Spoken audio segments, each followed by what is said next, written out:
अरहंत सिद्ध सुर उपाध्याय साधु सर्व अर्थ के प्रकाशी मांगलिक उपकारी है। तीन को स्वरूप जानी रागते भई जो भक्ति काय को नमाए स्तुति को उच्चारी है। धन्य धन्य तुम से काज सब आज भयो कर जोरी बारंबार वंदना हमारी है। मंगल कल्याण सुख ऐसो हम चाहत है। हो मेरी ऐसी दशा जैसी तुम धारी है।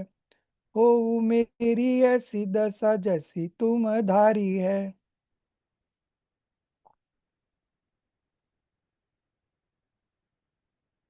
मोक्ष मार्गस्य नेतारम पेतारम कर्म भूभृताम ज्ञातारं विश्वतत्त्वानां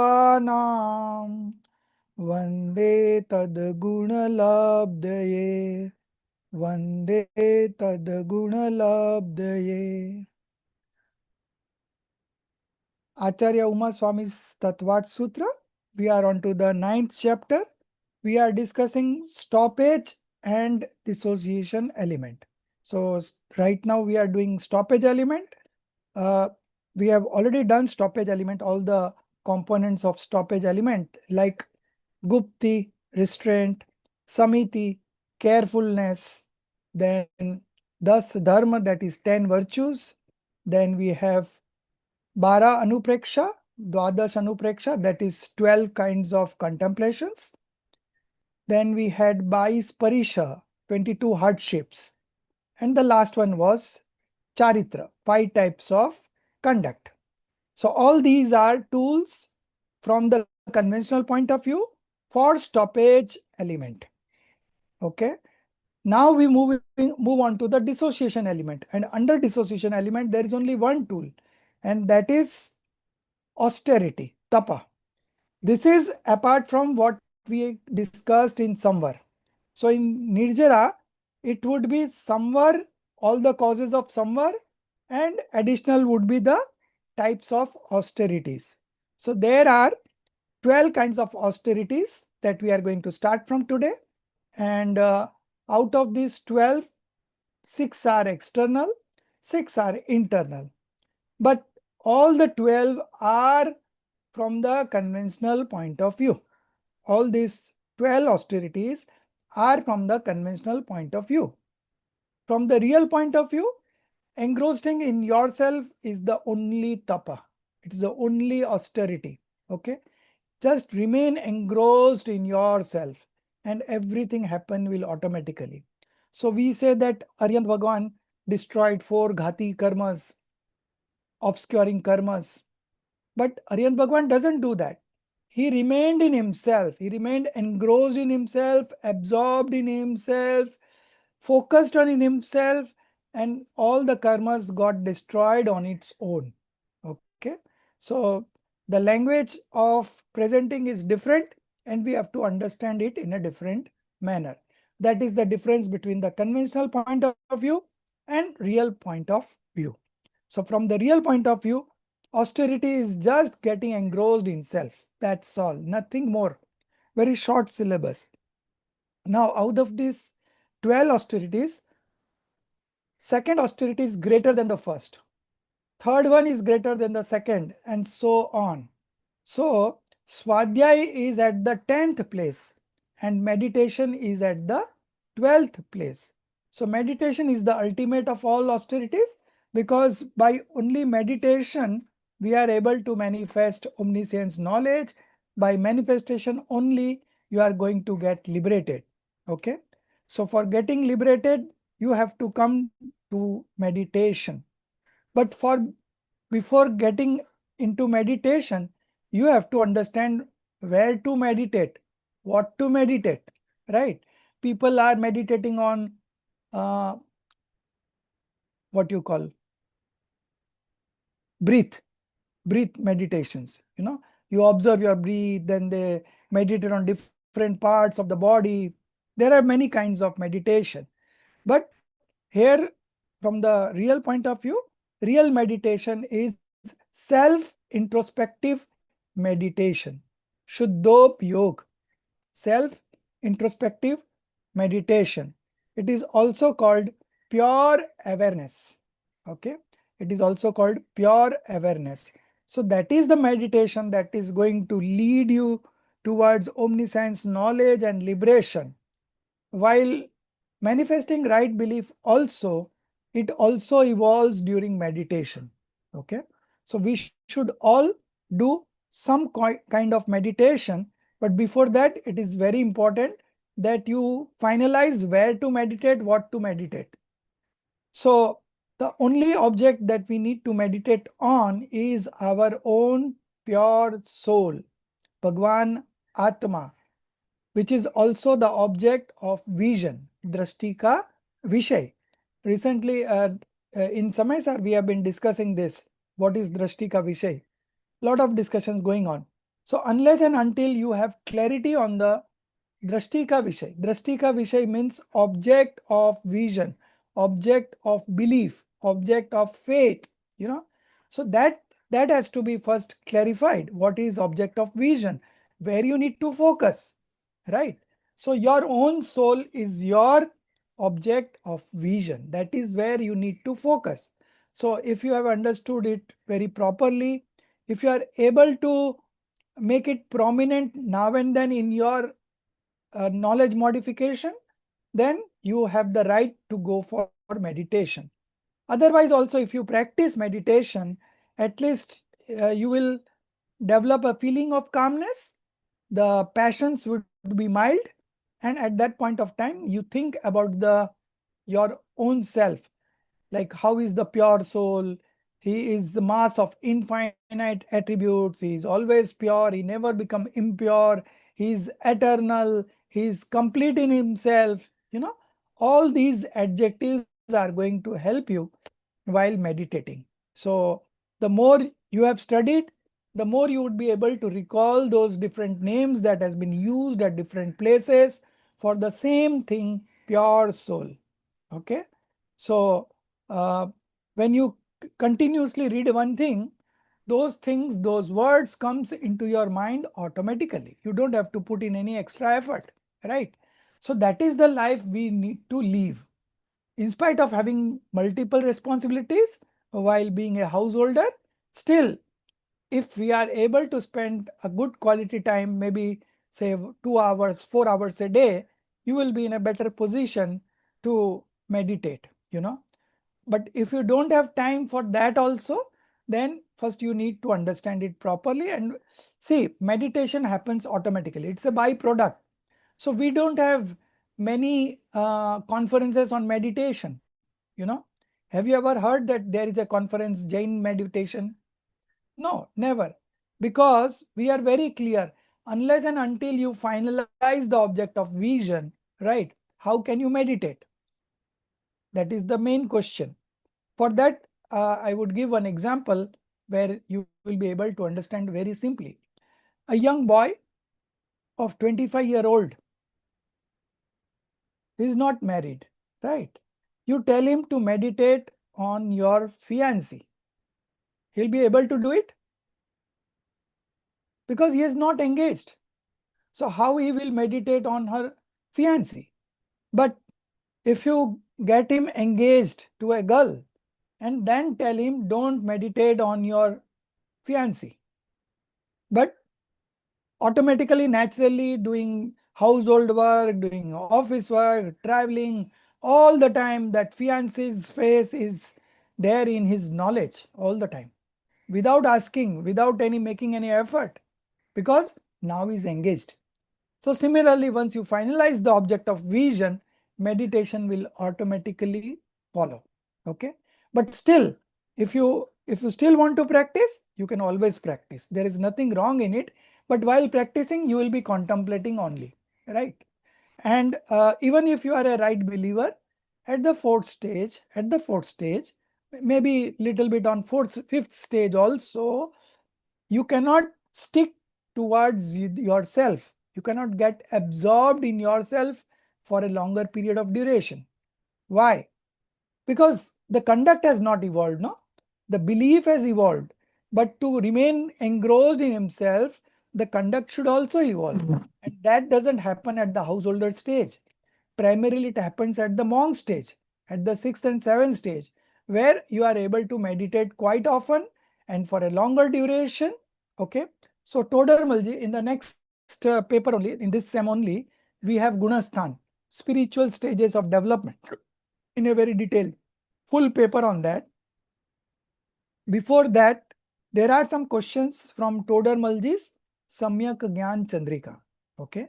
Those questions are very good. In one of those questions, Todarmalji has said that at a householder level, we are not able to focus on the self for a longer period.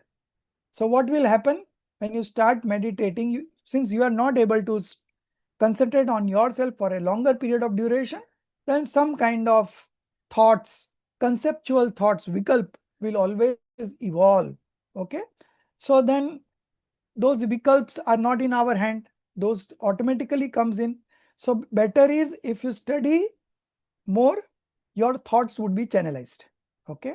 So doing swadhyay is recommended at our stage. Later on, when you go at an advanced level, then meditation is required. For monk, there are only two tools that they should carry primarily, Pichi and Kamandal, and not Shastra. Shastra is an optional. Okay. Sometimes. Why? Because the monk, they have come above this householder stage. They have come above the 5th stage of spiritual development. Now they are on the 6th and 7th. So they don't need any kind of motivation. Now, they don't need to read scriptures all day because they are able to meditate, They are able to, because with their practice, they are able to meditate in their self. Okay. So meditation is a result of Swadhyay. Swadhyay is at number 10. Meditation is number 12. So Swadhyay or scriptural study, scriptural study, contemplative spiritual study, that is recommended at this stage. Okay. The more you read, and whenever you want to focus on yourself, you can always focus while reading also. You can stop and close your eyes and start meditating. Again, when you think that you are not further going deep into yourself, then you can again open your eyes and start reading. Then again you can meditate, Acharyas also, while writing the scriptures, many a times they went into themselves. So when they are focusing on themselves, it is the 7th stage. When again they come out, it is the 6th stage. So they keep on oscillating between the 6th and the 7th stage. That is the life of a monk, So that is at a very higher stage, but at our level, Swadhyay is called the Param Tap. Out of the 12 tapas, Swadhyay is considered the most prominent and important. Why?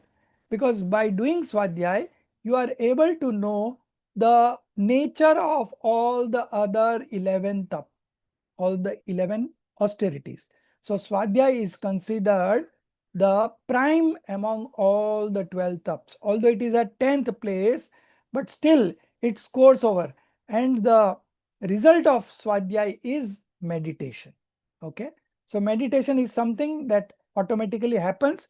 It is not that something is to be done. Okay. So we should spend maximum of our time in Swadhyay, and while doing Swadhyay, we can always meditate. Okay. In between coming at a, if you feel that this word is very good and appealing to you, you can stop reading and meditate. Then again, if you feel that no, there are a lot of conceptual thoughts coming up, so you start reading again. So reading helps you to channelize your thoughts. You are into a one direction. Okay. So from that perspective, austerities are a very important chapter for our discussion. So lot of time for introduction, but let's begin with the text. Page number 367 according to the Hindi text, and according to the English text, it is page 168. Himali, I made you a co-host. If you, sorry.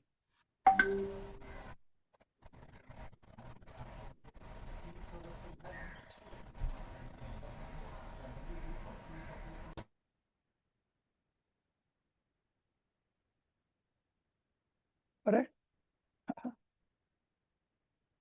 Sorry, sir. No problem. I was doing you only, but it was coming Amita ji again and again. I don't know. So, Okay. no problem. So, you can share page number 367 according to Hindi. Types of austerity. Okay. That is tap. Yeah, correct.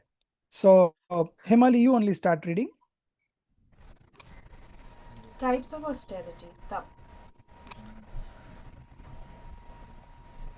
After the discussion of conduct, we now turn to the subject of austerity. Tap.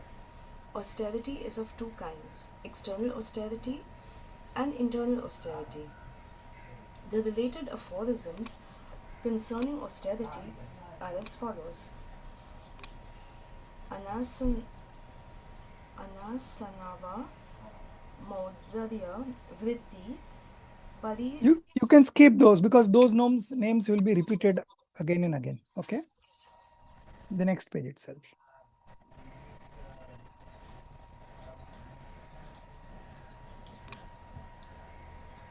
Prayashchit, no, Anasana अनशन अवमौदर्य प्रीति Vritti. परिसंख्यान रस Yes. परित्याग विविक्त संयासन काय क्लेश. These are the 6 types of external austerity. And internal austerity: प्रायश्चित, Vinay. विनय, वैयावृत्ति, स्वाध्याय, व्युत्सर्ग and ध्यान. Okay, the English names are also given in the bracket in the internal austerities. Okay, continue. Thank you, sir. Austerity is considered of two types: external and internal. Bahya tak consists of six kinds: Anasan, which is fasting; Ava Modarya, eating less than one's capacity; Vritti Parisamyakna, constraint in the mode of accepting food; Ras Parityag, renouncing tasty or simulating food; Vritti Sanyamsana, secluding bedding and seating; and Kaya Klesh, bodily hardships. In the same manner, internal austerity also consists of six kinds: Prayashchit, atonement; Vinay, reverence; Vaiyavrit, selfless service; Swadhyay, spiritual study; Vrutsarg, abandonment or renunciation; and Dhyan, meditation. Thus, in total, there are 12 types of austerity. Among all the aforementioned forms of austerity, whether external or internal, the predominance is always of the passionless state in the form of pure awareness, Shuddha pure.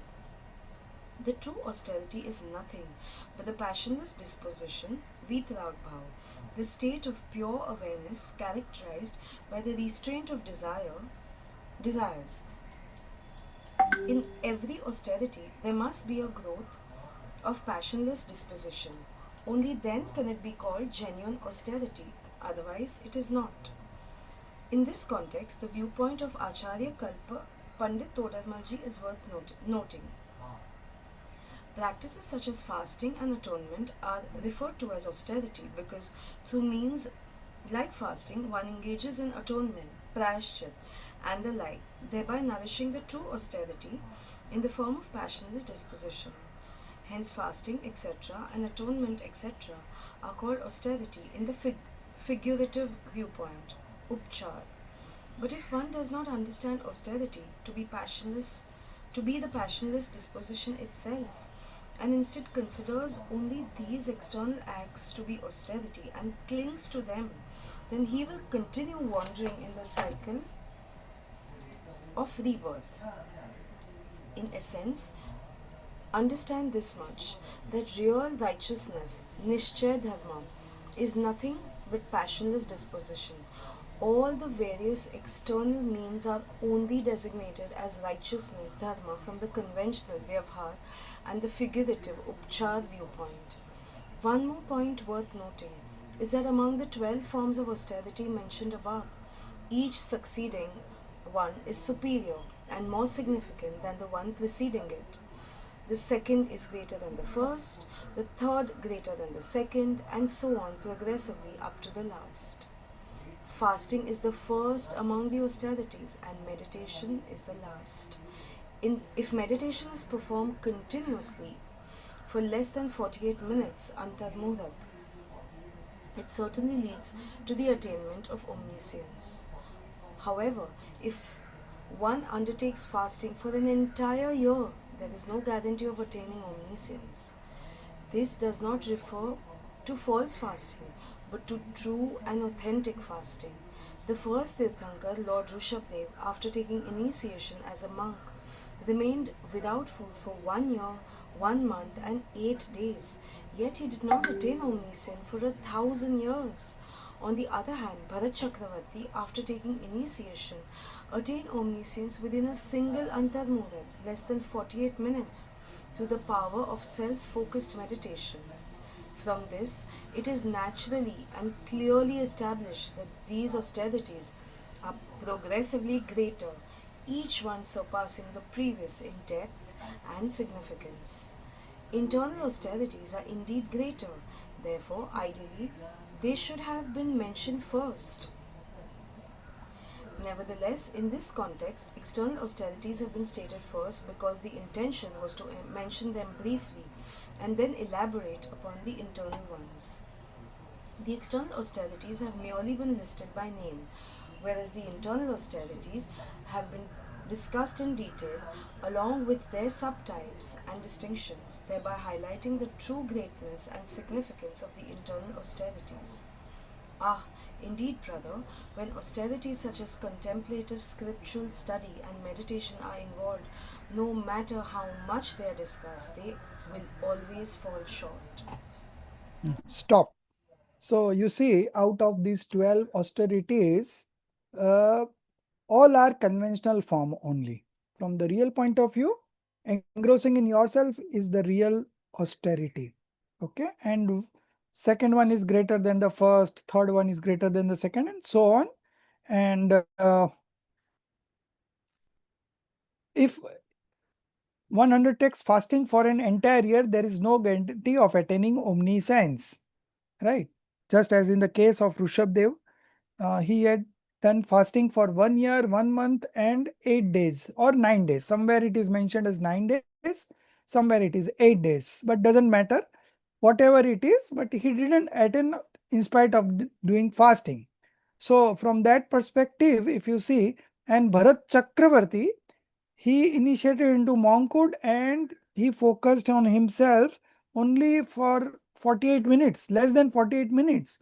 And through the power of self-focused meditation. So we have got now three names: self-introspective meditation, pure awareness, and the third is power of self-focused meditation. All these three refer to Shuddhopyog. Okay, that is the real religion. Okay, and that is the power of meditation. Okay, so it is through meditation only that you progress in the different spiritual stages. Okay, so meditation is something that is going to come as naturally. Just now we discussed.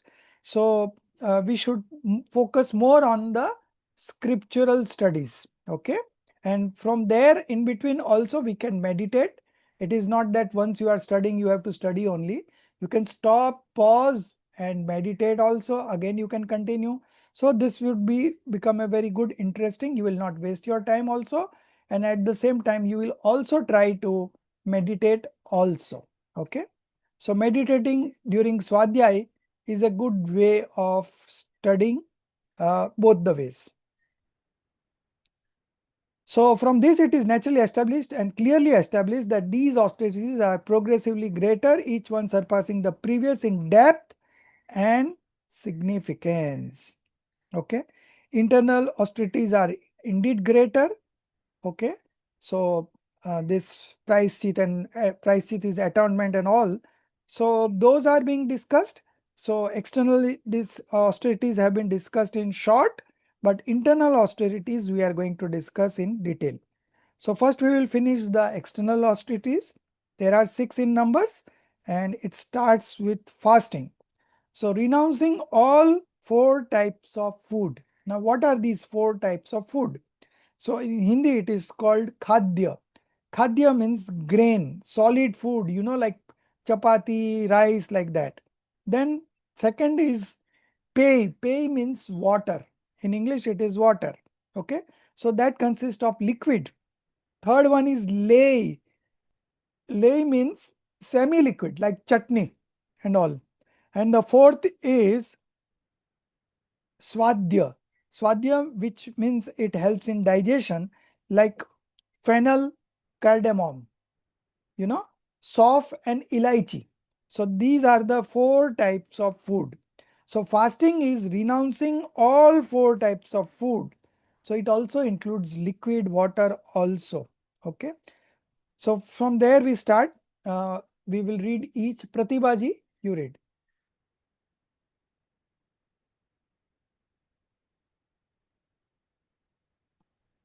External austerities.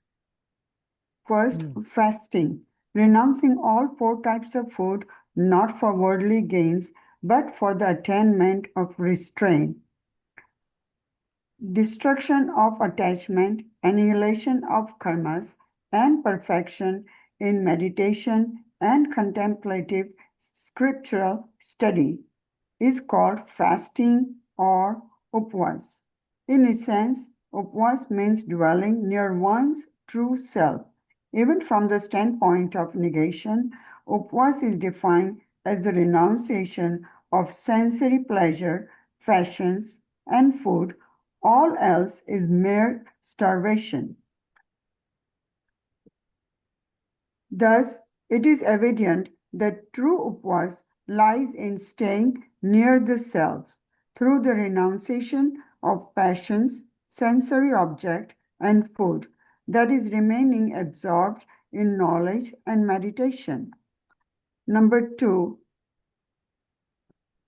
Oh, uh, Mahodaya. Om Avadya, thank you. Taking a reduced quantity of food for the sake of being alert in restraint, for calming impure disposition, and for the joyful accomplishment of contentment and contemplative scriptural study, swadhyaya, and similar virtues is called avam adharya, Oh, tap. Mahodaya, tap. While fasting, Anshan, involves complete renunciation of food, Avam Avdarya permits one-time eating, hence it is called ekasana. Though food is taken once, it is not to fullness, hence it is also termed Unodar. andara less, sorry, Unodar. Unodar. unodar, less than full stomach. Number 3. Vritti Parisanyakyana.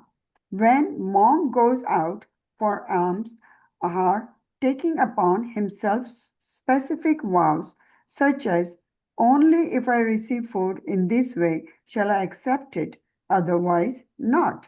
This deliberate and rule-bound engagement is called Vritti Parisankhana Tap. Going for food while taking various unusual and specific vows and eating only upon fulfillment of those conditions. Otherwise, observing fasting is called Vrati Parishankhana Tap. Number 4, Ras Parityag. In order to restrain the senses, to conquer sleep, and to engage comfortably in the contemplative scriptural study, the renunciation of one or more among the six tastes, such as ghee, milk, curd, oil, salt, or sweet, is called Ras Parityag Tap. Renouncing one, two, or even all six tastes and consuming tasteless food constitutes ras parityag. The above four austerities are all related to food or the renunciation of food. What is to be observed in them is the regulation of desire and the balanced discipline amid bodily needs. There is scientific and gradual progression here. If possible, do not eat at all. fasting, and sun. If that is not possible, then eat once a day, calmly and moderately. Avam Avdarya. That too should be bound by clear rules, not indulge reckless vritti parishamya kan, and as far as possible consume tasteless food for savory meals, increase craving, yet it should still meet bodily needs.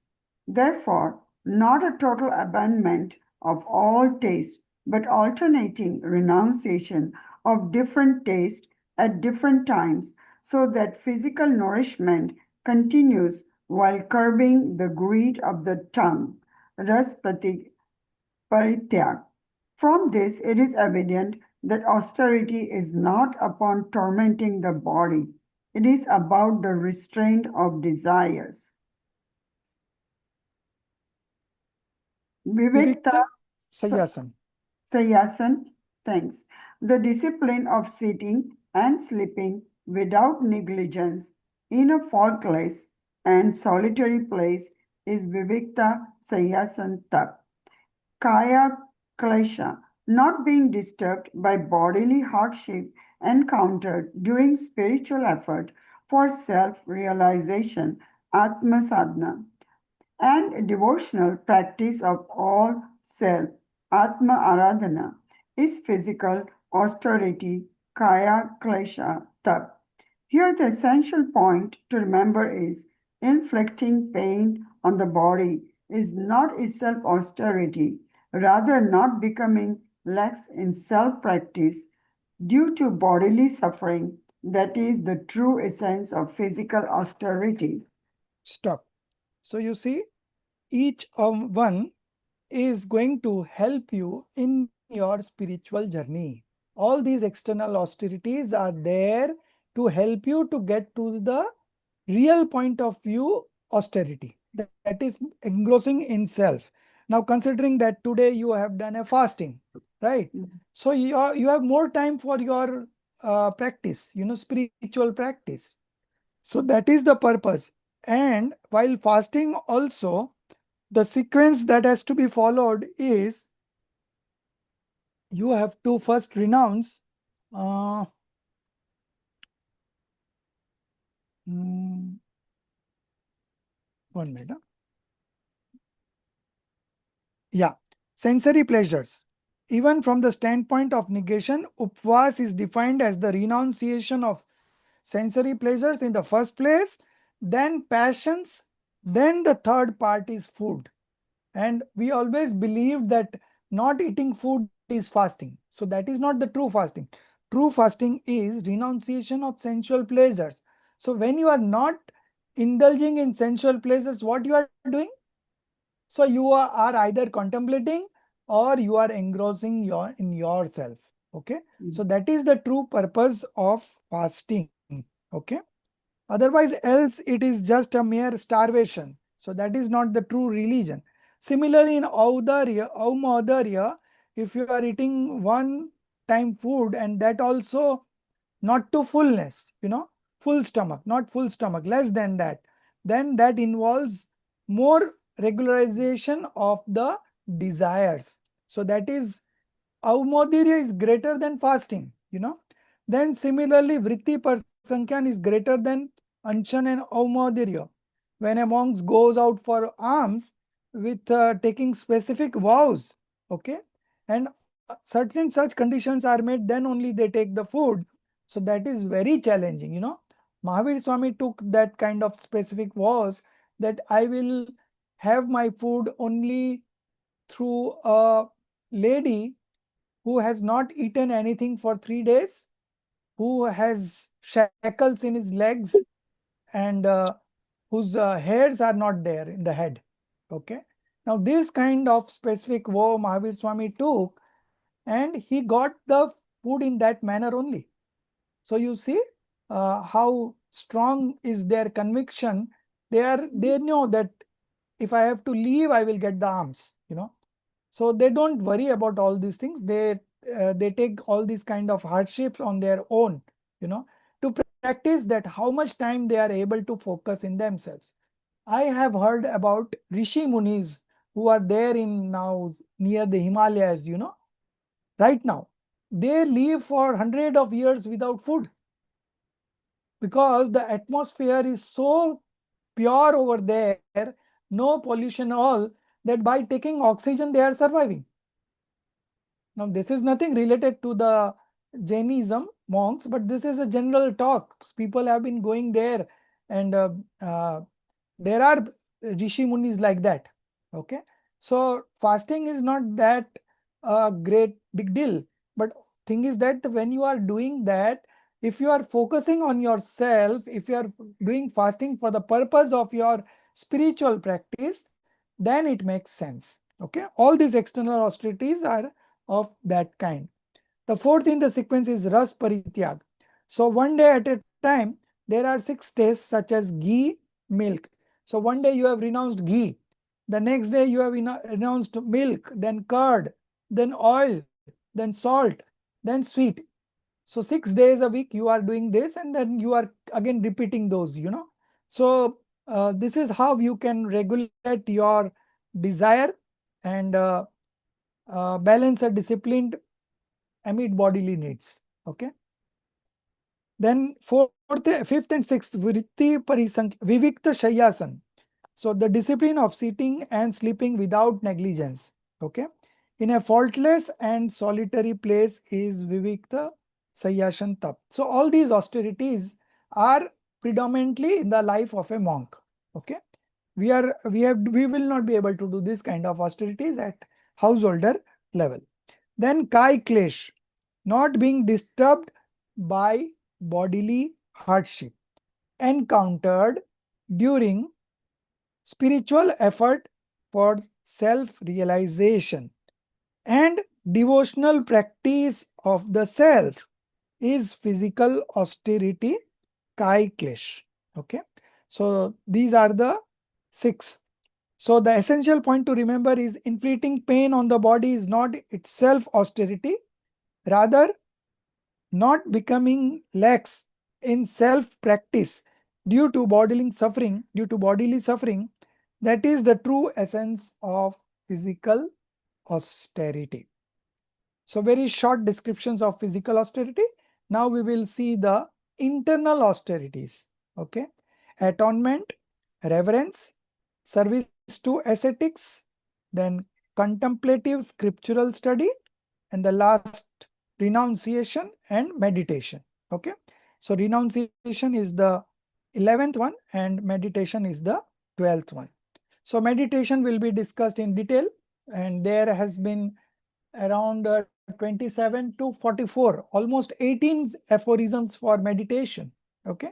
So that we are going to come later on, but let's first discuss the first 5 internal austerities and then we will move on to the meditation. Amitaji, internal austerities.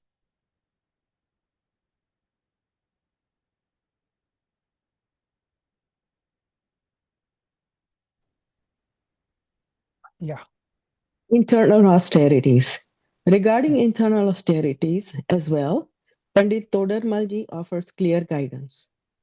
As for the activities of atonement, repentance, prayashchitta, humility, vinay, service to ascetics, vayavrata, contemplative scriptural study, swadhyay, renunciation, abandonment, vyutsarga, and meditation, dhyana.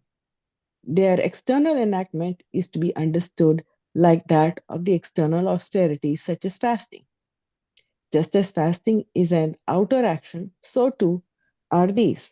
Therefore, the mere external performance of repentance and the like is not internal austerity. Only when these external actions result in an inner purification of disposition, that purified internal state is truly to be understood as internal austerity. Subtypes of internal austerities. Thank you, Himali. One important observation here is that, unlike the external austerities like fasting and others, which are not subdivided, the internal austerities such as atonement, humility, etc., are classified into specific types. Now, mm, okay. This means prior to meditation, dhyana, the austerities are divided as follows: atonement, prashchit, 9 types; reverence, vinay, 4 types; service to ascetics, vayavrat, 10 types; contemplative scriptural study, swadhyay, 5 types; renunciation, vyutsarga, 2 types. The meditation austerity has not been included in this classification here because it is to be discussed separately and in detail later. This is explicitly stated in the aphorism itself with the phrase prag dhyanat, meaning that the above divisions apply only before meditation, austerity, dhyanata. Atonement, austerity, prayaschitta. To purify the faults committed due to negligence and ignorance, Agnan, through self reflection, confession, and practices such as spiritual introspection, pratikaman, is called atonement austerity, prayaschitta. This atonement type of internal austerity is of 9 kinds, enumerated as follows: Alochana pratikaman, tadobhaya, viveka, vyutsarga, tapa, cheda, parihara, upasthapanaha. 1. Confession alochana. Confessing one's negligence to the Guru is known as confessional atonement repentance, alochana prayashchitta. Spiritual introspection, pratikaman. Expressing may my fault be undone with inner remorse is spiritual introspection, atonement, pratikaman prayashchitta. 3. Atonement of 1 and 2, tadubhaya.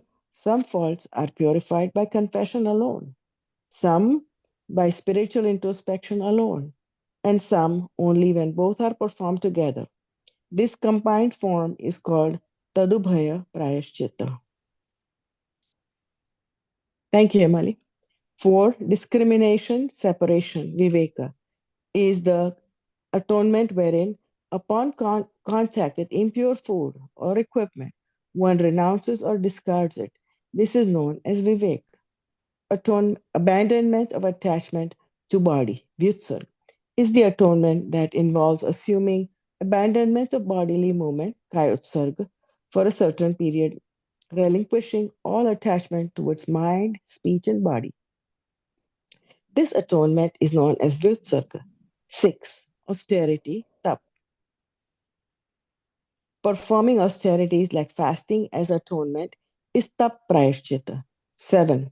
Interruption of monastic initiation, Cheda, is the atonement wherein monastic initiation, Diksha, is suspended for a specific duration, such as for a day, fortnight, month, or year. This atonement is known as Cheda. 8. Expelling from monastic community, Parihara, is the atonement that involves expelling one from monastic community, Sangha, for a certain period. 9. Revoking previous initiation, Upasthapana is the, let me check that word, Is Hindi the word. atonement Yeah. wherein previous So, initiation is annulled? Upasthapana. Yeah. Yeah. It's Upasthapana. Is the atonement wherein previous initiation is annulled and fresh initiation is granted. So this is the 9 types of Praischit Tapa, atonement austerities. So first one is confession. Confessing one's negligence. Negligence here means the transgressions, the faults, the defects to the Guru. Every day, 3 times a day, they have to come to the Guru. We are talking about only monks right now, okay? So the monk has to go to his Guru and relate what has been his thoughts while going to take the alms, you know, if with any other thoughts coming, which is, because of past impressions and because of our past karmas, certain unwanted thoughts do come, you know. So those kind has to be related to the Guru. If they are internally able to manage them, they manage it. But if they are not able to manage, then they relate it to their guru, and then guru gives them their true kind of atonement, and then again they are very good with their spiritual practice. So this has to be performed. So the transparency level is very high in the life of a monk.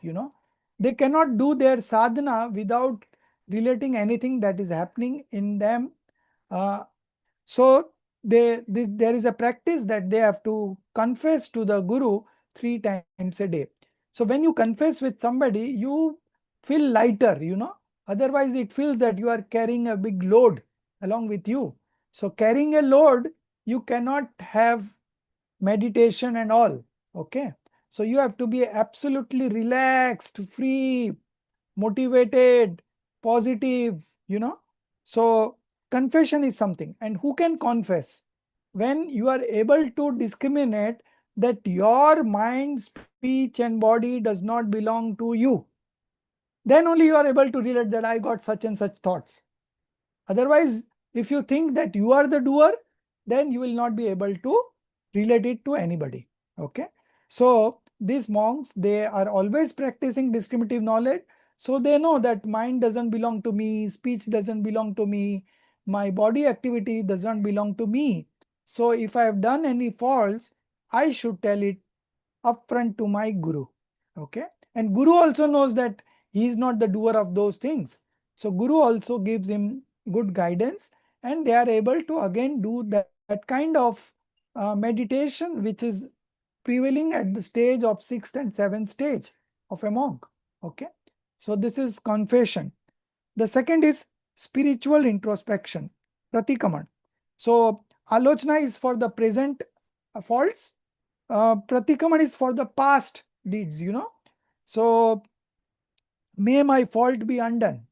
Okay. With inner remorse is spiritual introspection atonement. Then combination of 1 and 2 both together.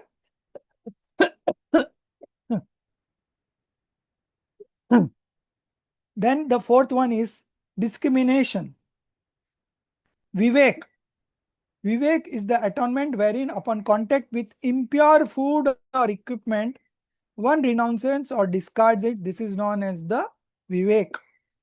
Then abandonment of attachment to body, vyutsarg, is the atonement that involves assuming abandonment of bodily movements for a certain period, relinquishing all attachment towards mind, speech and body. This atonement is known as vyutsarg. So vyutsarg means you get above the mind, speech and body by practicing discriminative knowledge. Okay. Then the sixth one is austerity. Performing austerities like fasting as atonement is top praischit. Then we have seventh, interruption of monastic initiation.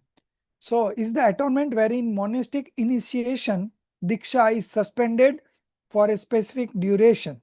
Why it is suspended? For a certain punishment, for a fault which has happened through his mind, speech and body. So Acharya give these kinds of suspension, and that is for a day, for a fortnight, for a month, for a year. As you are relating your all defects to your Acharya, so Acharya knows what punishment has to be given in which case. Okay. So he gives a suitable punishment. Then expelling, if the fault is of a greater magnitude, then they are expelled for a certain period of time. Okay. Then the ninth one is revoking previous initiation. So if the fault is further of greater magnitude, then they are uh, previous initiation is annulled and fresh initiation is granted. So what does it mean? Previous initiation is annulled because according to the previous initiation, you are the senior most now. Okay. But one that is annulled and you again take initiation, then you are the junior most. Even a 10-year boy who is, you are 80-year-old and he is a 10-year-old, still you have to obey to him, because now you are new to the congregation. So these kind of punishments Acharya gives from time to time. so that their spiritual practice does not get affected. That is the motive. Okay. And acharyas also know, and the monks who are under him, they also know that mind, speech, and body are not of mine. So any defects coming up in between, they always relate it to the acharya, and acharya solves it through this kind of atonement. Yeah, Himali.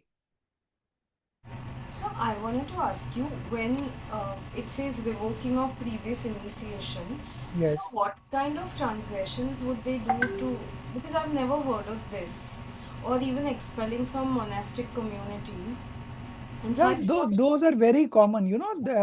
As I said, like when Ravan died, the next day there were 56,000 monks in the same place, and 56,000 monk and one acharya. Now just imagine how the acharya can remain. How can acharya manage? But it is such a unique, uh, I can say, system of administration where acharyas are also, relaxed, and they are doing their own spiritual practice, and the monks are also doing their own spiritual practice. And this kind of administration is being practiced, like somebody is being suspended, somebody is being expelled, somebody is going to be revoked. These all are very natural phenomena, you know. So revoking practice only happens when it's faults is of a very grave kind, then only it is done like that. So 7 is a mild punishment, 8 is a greater than the 7th, and ninth is again greater than the 8th. So depends on the faults that you have done through your mind, speech, and body. Acharya are they are psychologists also, so they know what would work for which kind of monks, so they all do. And that's a very integral part of acharya's function, to giving prices to everybody, whoever comes to them. As a matter of rule, as I said, 3 times a day they have to go and say to the acharyas.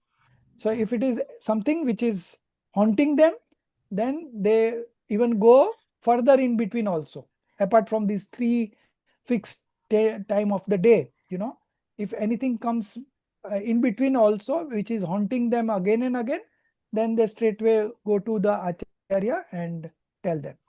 but So they would tell them to like Sir, leave and go away forever. no, no, no, no. It's just temporary punishment. Now, if he says that no, I want to now continue with the householder life, then they are expelled for forever. You know. Sir आचार्य का तो नहीं सुना sir revoking of initiation but मुनियों का तो हुआ है मुनियों का उपस्थापन तो हुआ आचार्य है तो करते हैं, आचार्य हाँ करते हैं, मुनियों का मतलब करते हैं आचार्य। उनमें इतने फ्लॉज नहीं दिखे पर मुनियों में तो कई बार फ्लॉज दिखे हैं और कई बार तो समाज भी कर देता है उपस्थापन हाँ कई बार उनका behaviour unlike a monk unlike a Digambar monk जब होता है तो कई बार समाज भी ये उपस्थापन कर देता है और यस हुआ भी यस ऐसा 2-3 जनों का तो अभी भी सुना है कि हुआ है So right. another is what is Vyutsarg and what is Kayotsarg? They have written both in the same paragraph. हाँ, so व्युत्सर्ग and कायोत्सर्ग are synonyms. Okay. तो कायोत्सर्ग तो वो नमोकार मंत्र होता है ना No, कायोत्सर्ग actually it is to come above मन वचन काय, मन वचन काय से ऊपर उठना is कायोत्सर्ग. But because we are all not able to focus that much, so we generally recite Namokar mantra during that time.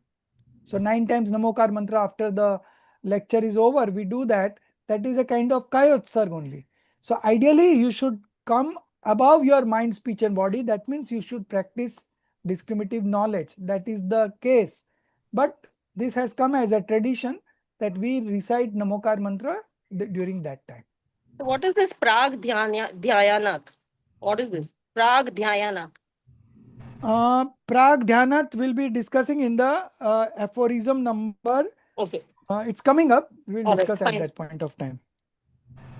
तो बट ये श्रावक को भी तो अप्लाई होते हैं ये आलोचना हम भी करते हैं प्रतिक्रमण हम भी करते हैं Yeah, but ideally they are for monk because that is the spiritual stage that they are in, At that point of time, you have this.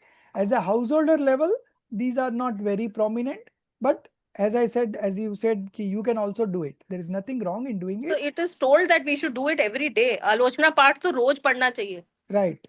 But आलोचना पाठ पढ़ना वो आलोचना माने रियल आलोचना नहीं है, राइट? सब आप समझने के बाद तो हम भी with emotions with Right. Mindfulness ही करेंगे sir. Yes, definitely. And even if you are not doing mindfulness, then also it is a good practice that इतने time तो आप विषय कसाई से बच गए ना. हाँ, So उतनी that there. much time you are into auspicious sentiments. So see, for different people there are different solutions. Acharyas are all psychologists, so they know what punishment to give to what instruction to give what. So they manage the whole sangha, that is congregation. Okay. Now we move to the next Vinay Tap, austerity of reverence. Okay. And Malteji, you read only. Yes, sir. Austerity of reverence, Vinayta. After the discussion of atonement, Prayschit, now the topic of austerity of reverence is taken up. Gyan, Darshan, Charitra, Upchar. Reverence to knowledge, belief, conduct, and formal courtesy is 4 types of reverence austerity. Reverence to knowledge is real reverence, Nishchay Vinay, and reverence for the knowledgeable one is formal reverence, Upchar Vinay. Reverence to belief is real reverence, and reverence for the one with the right belief is formal reverence. Reverence of conduct is real reverence, and reverence for those with good conduct is formal reverence. In this way, reverence of knowledge, belief, and conduct is real reverence, and reverence of their holders, deities, and preceptors is formal reverence. Austerity of reverence is a type of the virtue of austerity, tap dharm. Hence, its upchar, honoring, can only be done towards the righteous, not toward worldly people, not even towards parents and such. Going here and there without discernment is not called reverence austerity. That is false reverence. Benaik mithyatva. Reverence in itself is a very great inner state of the soul. When reverence is applied in the right place, it takes the form of austerity, and when applied in the wrong place, it becomes the cause of endless transmigration. Reverence is the greatest virtue, dharma, the greatest merit, punya, and also the greatest sin, pap. Reverence endowment is one among the 16 dispositions that are causative factors for binding the Tirthankar making karma. Hence, the greatest merit. And as false reverence is the cause of endless transmigration, it is the greatest sin. In the application of reverence, utmost caution is necessary. It must not happen that what you are practicing, thinking it to be reverent austerity, is in fact false reverence. Be mindful, are you? In the name of reverence austerity or the reverence endowed disposition, actually nurturing false reverence and thereby increasing your bondage to endless worldly transmigration. Stop. So you see, whom you are revering, that is very important, So, so reverence, 3 types of reverence. Reverence is the greatest virtue. So when reverence is used as a tap, austerity, it is the greatest dharma. Okay. And when that reverence is used as the one of the 16 disposition that are the causative factor for binding Tirthankar making karma, then it is a greatest merit. And when it is also the greatest sin, when you use false reverence, is the cause of endless transmigration, it is the greatest sin. So false reverence is considering the true considering false god, false scriptures and false monks as true god, true scriptures and true monks is the false reverence, vinay mithyatva. Okay, so that should be avoided. But when you study, you are able to make out what is true and what is false. Okay, so it is not that difficult, but you should be mindful. That is what here in the austerity of vinay, that should be considered. 4 types of reverence. Reverence, reverence to knowledge, belief, conduct. Gyan Vinay, Darshan Vinay, Charitra Vinay, and formal courtesy. Formal courtesy is 4 types of reverence austerity. So formal courtesy is the reverence who are follower of this knowledge, belief, and conduct. If you are serving them, then it is called the reverence, formal courtesy reverence. Okay. Upchar Vinay. So these are the 4 kinds of Vinay. Then Next, selfless service to ascetics. Vaiyavritti tap. A very important tap, and we believe that serving the monks or serving anybody is a Vaiyavritti tap, but that also has to be understand in the right sense. Okay, so Gia, you will be able to read? Yes, yes. Can you hear Okay, me? yeah. Selfless service to Yes. ascetics. Selfless service to ascetics, Vayavritti Tap. After austerity of reverence, now the topic of austerity of selfless service to ascetics is taken up. The relative aphorism is as follows: Acharya Upadhyay Tapasvi Saiksha Glan, Gan, Kul, Sang, Sadhu, and Manojna. Following 10 divisions constitute the selfless service to ascetic type of internal austerity. Serving the above 10 types of ascetics itself is Vayavritti Tap in 10 forms. First, scholarly monk Acharya is one who is instrumental in observance of vows. Two, the one from whom scriptures are studied for the attainment of liberation is called a preceptor, Upadhyay. Three, one who undertakes great faults and similar practices is called a tapasvi, a great fast, sorry. Four, one who is devoted to learning is called a saiksha. Five, one whose body is fatigued due to disease, etc., is called ailing ascetic, glan. Six, the congregation of aged saints is called a gan. Seven, the community of disciples under a diksha giving acharya is called a kul. Eight, the collective of fourfold renunciants, shamans, is called a sangh. Nine, one who has renounced for a long time is called a sadhu. 10, a socially respected and accepted saint, sadhu, is called a manojna. When any of them are affected by disease, endure afflictions, or acquire false belief, and the like, then to offer relief to them by means of physical effort or other substances is called austerity of selfless service to ascetics. Stop. Vayavritita. Stop. So these are the 10 kinds of monks. All these are 10 categories of monks. Okay. So Acharya, Upadhyay, we all know. Then Tapasvi, who undertakes great fast and similar practice. So he is termed as Tapasvi. Then we have Seksha, the one who are very engrossed in scriptural studies. These are called Seksha. Okay. And one who is suffering from some kind of ailment is called Glan. Then those aged saints are called Gan. Then the community of disciples under a Diksha giving Acharya is called a Kul. Then we have the collective of fourfold renunciation, Sramans.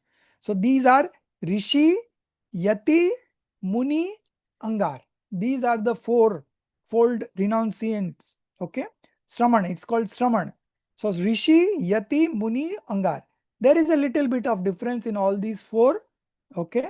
If you want to study further, I think it's given in the commentary on Tatvat Sutra, like Tatvarth Manjusha, then we have Rajvartik, all these big scriptures, they have defined these four types of renunciants.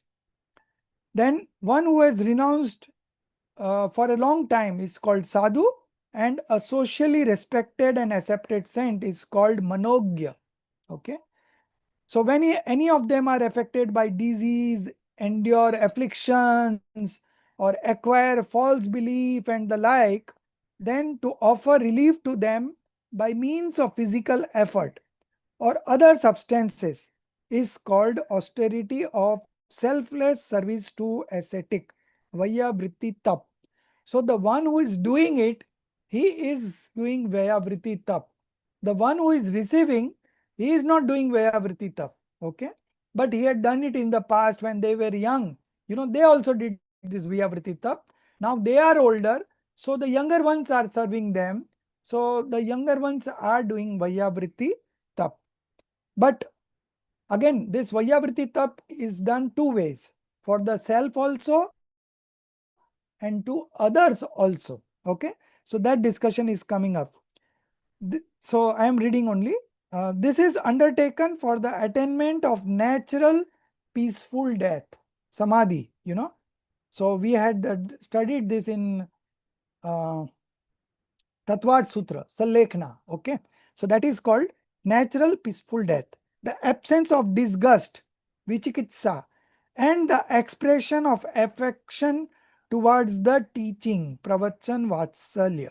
So this Vayavriti tap is undertaken for the attainment of all these three: Samadhi, Vichikitsa, and Pravachan Vatsalya. And expression of affection towards the teachings. The person who are giving us the teachings, they are also eligible for this kind of Vaiyavritti. Okay. All these in the among the monks. Okay. We are not talking about the householder level. The monks serving another monks is the Vaiyavritti tap. In the tenfold classification of austerity through selfless service, all those who are to be served are ascetics. All those who are to be served are ascetics, sadhus alone. The implication is that selfless service is rendered solely towards ascetics, not towards householders. Okay. Selfless service is a form of austerity, an internal austerity. Therefore, its scope is confined strictly to sadhus. In the context of the popular notion surrounding selfless service, a question arises: is selfless service the austerity of performing service or getting it done? Whether the receiver is doing the selfless service or the giver. Okay. That is massaging someone's feet is austerity, or is getting one's feet massaged austerity? If massaging the feet is austerity, then the householder who massages the feet is the one who is performing austerity, nor the ascetic receiving the massage. Whereas the term tapasvi applies to the ascetic. These 12 austerities also belongs to the ascetics alone. If you say that getting one's feet massaged is austerity, then who would not accept such an austerity? Others serves us, and by getting served we become tapasvis. What could be better than this? But this is not the right thing. This is a false concept. Okay. Without reflection, we have all been massaging feet and assuming that we are performing selfless service and that we will surely reap its fruits. Alongside, we have also believed that selfless service austerity belongs to the monks. It is correct that Vayavriti means selfless service, but we have interpreted service to mean foot massaging. Okay. In selfless service, feet may indeed be massaged, but massaging feet alone is not selfless service. Service is both self and the other. Okay. Service is both self and the other. True service is to engage both self and other in pursuit of the self's welfare. This is the true service. When our modification takes shelter of the pure soul, that is the true service. That should be the true service. The self's welfare lies solely in the state of deep introspective meditation. Okay. Shuddhopyog. So this is again the another name for Shuddhopyog, deep introspective meditation. Constant endeavor to remain in the state of pure awareness is the real selfless service. Constant endeavor to remain in the state of pure awareness, deep introspective meditation is the real selfless service. If due to illness or similar reasons, the mind of oneself or a fellow ascetic is unable to attain steadiness, then helping to stabilize the mind by actions such as gently pressing the feet is also considered selfless service. All right. This is all from conventional viewpoint. Okay. However, casually and continuously pressing the feet without any valid reason can never be considered selfless service. And even if it certainly does not qualify as austerity, let alone as internal austerity. If a monk is groaning in severe pain, his mind is unable to gain stability. Then in such a state, Giving him mere instruction may not bring steadiness in his disposition, but if he is addressed while being served, okay, so the serving is being done, along with that the instructions or the updesh is also given, addressed while being served, then stability can be attained more quickly. The underlying theme is you divert your mind. Okay. So the one who is suffering is not able to concentrate on the self. So you divert your mind by giving him some service, and then he is on his own. It is solely for this reason that physical selfless service has been given a place in austerity. The most excellent service is to rescue oneself from laxity and become stable in one's own self nature. Moreover, if one sees another deviating from righteousness, then to stabilize him in the self, in righteousness, is selfless service. So, from the real point of view, these are the selfless service. Physical service is only conventional service. That too is to be done as far as possible. But the essential point is that to establish the self and others in righteousness alone is selfless service. While reflecting on the austerity of humility and selfless service, we must not forget that these are internal austerities. It is not appropriate to connect them merely with external activities.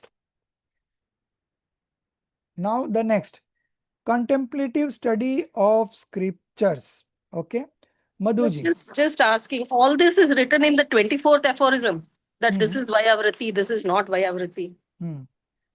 Sir उसमें तो कुछ ऐसा लिखा हुआ नहीं है sir. These are the commentaries. This is commentary This by is in the commentary. Yes. yeah.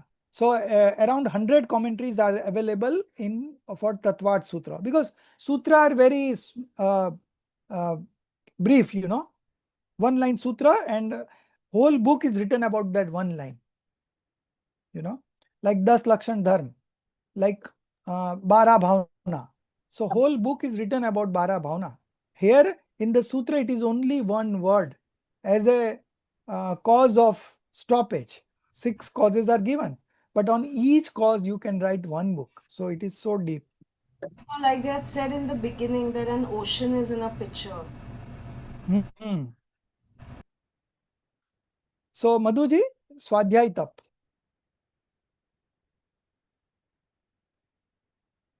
Unmute yourself. Yeah. Yes, sir. Contemplative study of scriptures, Swadhyay Tap. After the discussion on austerity of selfless service, now we take up the internal austerity known as contemplative study of scriptures, Swadhyay Tap. That is Vachana Prichananu Prekshamnyay Dharmopdesha. Reading, asking, contemplation, recitation, and teaching of dharma. These are the 5 types of austerity known as Swadhyay. The 5 divisions of Swadhyay are Vachan, reading, Prashna, asking, Anupreksha, contemplation, Amanyay, recitation, Dharma Updesha, preaching of Dharma. In these, a gradual development of the process of Swadhyay can be observed. 1. First, to read spiritual texts that expound on fundamental elements, that is Tattva, and to extract their essential meaning with full effort using one's own intellect. That is, this is called Vachan Swadhyaya. 2. If one still does not understand, then respectfully inquiring from a particularly knowledgeable person with the aim of understanding is called Prachana Swadhyaya. 3. Reflecting deeply upon what has been read and the responses received from the learned person is called Anupreksha Swadhyaya. 4. Repeatedly reciting and memorizing the finalized subject matter after reading, asking, and contemplating in order to solidify one's grasp. This is called Amanyay Swadhyay 5. And when one has fully mastered the topic through Vachan, Prashna, Anupreksha, and Amanyay, then teaching it to others for their spiritual benefit without any desire for praise or fame is called Dharmopdesh Swadhyay. From this exposition, it is clear that Swadhyay is not limited merely to reading. Asking questions in order to understand is also Swadhyay. Reflection and recitation are also forms of Swadhyay. Indeed, even the imparting of Dharma for the benefit of oneself and others, done without any longing for prestige, qualifies as Swadhyay Tap 25. So there are 5 divisions of Swadhyayata. First one is Vachana, reading. Okay. The second is Puchna. So if you are not able to understand anything, you can always ask, and that is also a kind of Swadhyay. Then Anupreksha, contemplation is again a Swadhyay.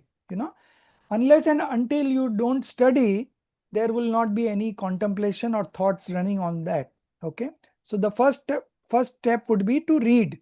Then if you have any question, you can ask, then you contemplate on what the answers has come, and then you arrive at a decision. So decision comes under contemplation only here.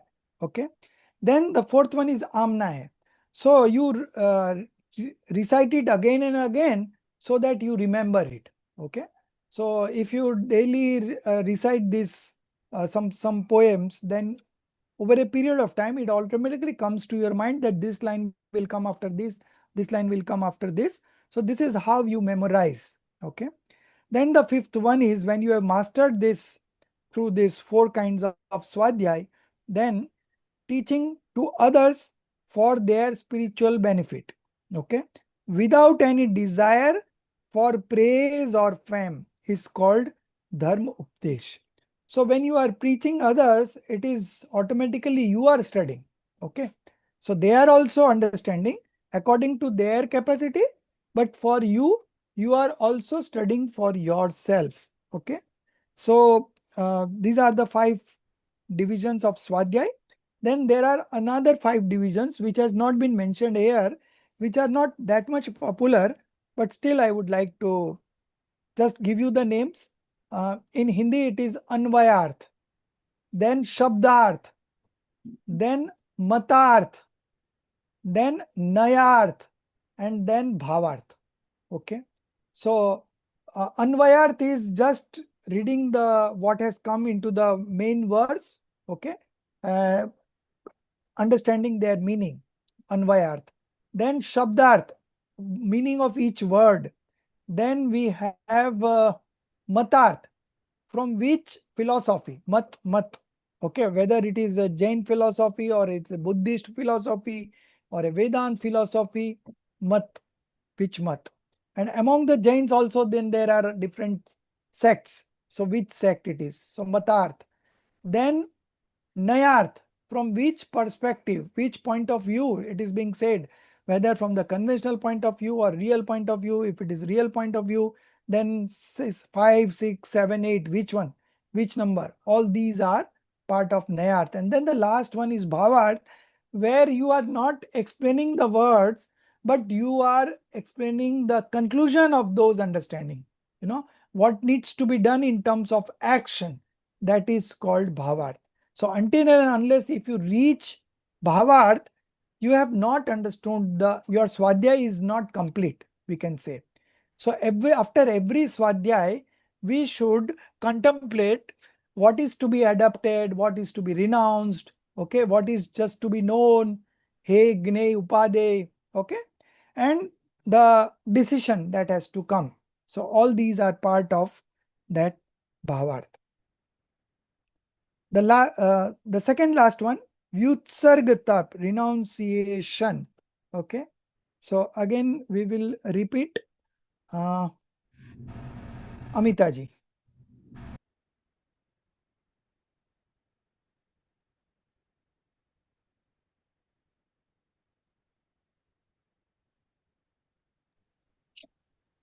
Renunciation, Vyutsargta. Giving up is called renunciation, austerity, Vyutsargta. It is of two types. The relevant aphorism is as follows. Renunciation austerity is of two types: renunciation of external worldly entanglements and renunciation of internal entanglements. Thank you, Emily. The renunciation of external and internal possessions is called renunciation austerity. 1. Renouncing wealth, grain, and other such substances entirely different from the self is called external entanglements, renunciation austerity. 2. Renouncing internal dispositions such as anger, pride, deceit, and greed, which arise within the soul itself, is called internal entanglements, renunciation, austerity. In this context, the following statement of Siddhant Acharya Pandit Fulchandji, given in the Vishesharth section of the commentary Sarvarth Siddhi, is noteworthy. Here a question arises. Since the five great vows already include the vow of renouncing possessions, parigrah, and among the 10 virtues of righteousness, the virtue of renunciation is separately prescribed, and among the 9 types of atonements, the renunciation atonement is also independently listed, then in such a case, what is the need to separately mention renunciation as an austerity? Would this not amount to flaw of unnecessary repetition? The resolution is as follows. Among the 5 great vows, Mahavratas, the great vow of renouncing possessions primarily emphasizes the renunciation of worldly attachments related to the household. In the virtue of renunciation, the focus is on reducing attachment to sensual objects like food, etc. In the atonement of renunciation, the emphasis lies on renouncing possessions and purifying the faults that hinder engagement in righteousness, dharma. And in the austerity of renunciation, the main focus is on renouncing attachment to external entanglements like clothing, residence, etc., and internal entanglements of mental and body afflictions. Therefore, there is no fault of repetition. So two types of renunciation: external and internal. External is wealth, grain, and all. So we have studied 24 kinds of possessions, 10 external and 14 internal. And among the 14 internal, first one was delusion, and then of course 13 kinds of passions. Okay. So renouncing wealth, grain is all external, and renouncing this kind of delusions and passions is internal kind of renunciation. Now, this renunciation has been discussed at 4 places, okay? And each has got different interpretations to that, okay? So the resolution, it's all given in the answer is given in the resolution. Among the 5 great vows, Mahavrat, that a monk has, the renunciation are primarily emphasized on the worldly attachments related to the household. What a householder would hold, that a monk does not hold. So that has been highlighted over there. In the virtue of renunciation, tyag dharma, thus dharma, the focus is on reducing attachment to sensual objects like food, because our most of the time goes for in that. Okay. So renouncing those sensual objects like food, etc. In the atonement of renunciation, the emphasis lies on renouncing possessions and purifying the faults that hinder engagement in righteousness, that is dharma. And in the austerity, renouncing attachment and related to external entanglements and internal entanglements, that has been discussed. So all these 4 are different. So there is no fault of repetition here. Okay. So that was the 11th in the sequence. Now we are coming on to the final, meditative austerity, dhyan tap. So very elaborate discussion, 27 to 44 page. So first you have to understand that there are 4 kinds of this dhyan tap. Okay. Sir, I have So a question. yes. Sir, एक मुनि थे जो उनको कुछ भी याद नहीं रहता था, आपने ही बताया था। Sri Bhuti तो वो Muniraj. हाँ अच्छा यस सर। तो वो सिर्फ धर्म पे चल के मैंने मॉन्क उसमें हाँ तो उनको मिल गया था ये, बिकॉज उनको तो कुछ याद ही नहीं रहता था। हाँ, तो याद नहीं रहता था, लेकिन उनकी पवित्रता बहुत थी। सो ही वॉज हाँ able to concentrate on the self, and that is how he got liberated. या So in the ultimate thing is you get absorbed in yourself. Okay, so that is the ultimate. So even if you don't remember, doesn't matter. Don't expect to remember everything. Now we are aging also, so you will यही not, होता है। don't expect that you will remember everything what you have read over a period of 5 years, right? So that is not uh, वही मेरे या possible, you know. So what you have to understand, you try to understand the concepts and try to apply in your day-to-day life, and whatever happens is what will be all according to the eligibility of the moment. Okay, this is and या I'm not the eligibility of the moment. I am the observer. So you observe only. Okay, that's all. this is very true because after exams we nearly forget these So why you are creating a pressure for remembering? नहीं, मतलब लगता है कि पढ़ा भी हो लेकिन अब याद नहीं है।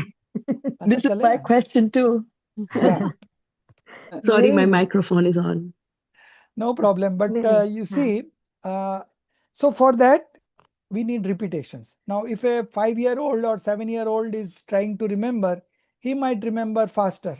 In one or true two true times, he might remember. True But at our age, you have to read again and again.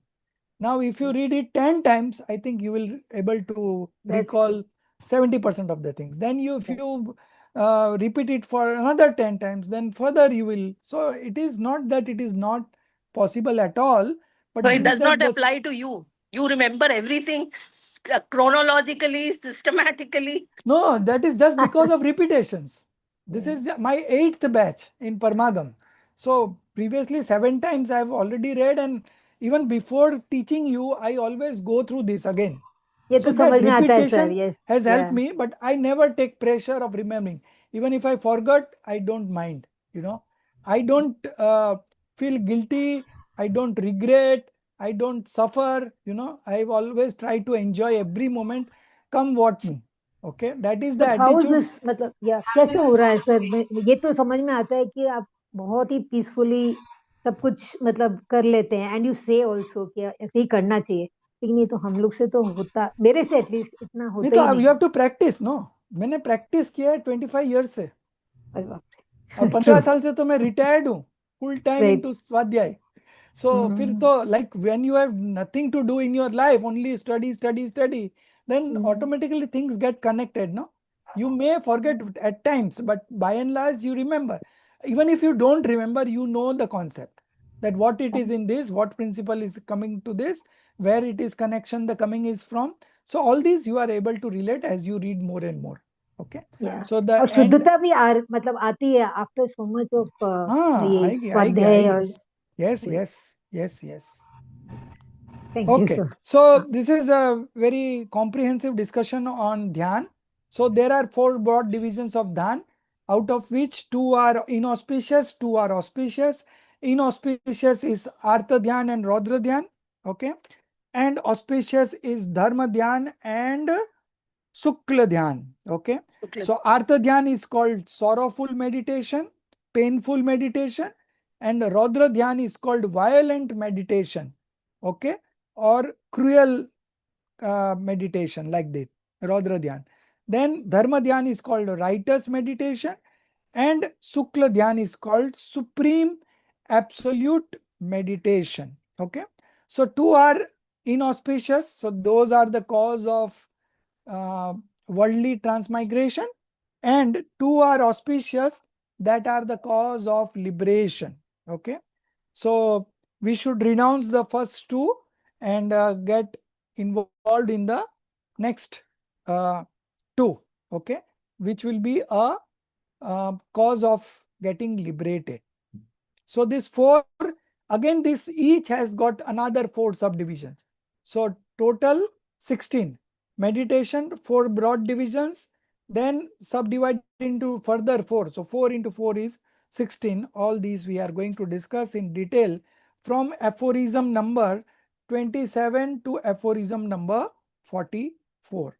Let's see how far we can go. We have half an hour left with us. So let's start.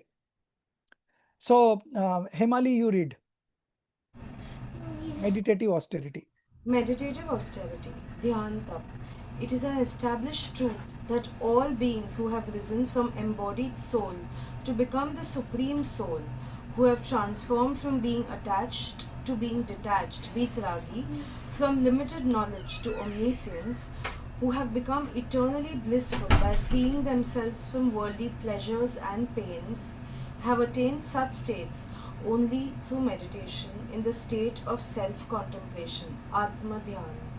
To be concentrated in the self, that alone is meditative austerity, Dhyan Tap. Even though concentration upon something external may also be termed meditation, it is not meditative austerity.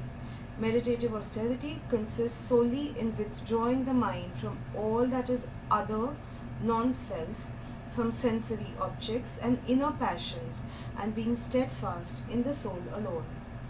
If the state of pure awareness, Shuddhopyog, persists even for a single antarmurat, less than 48 minutes, the attainment of omniscience, Keval Gyan, is achieved. The essence of all austerities is meditative austerity. All other austerities exists for its accomplishment. Hence, on the path of liberation, the importance of self-meditation is indisputable.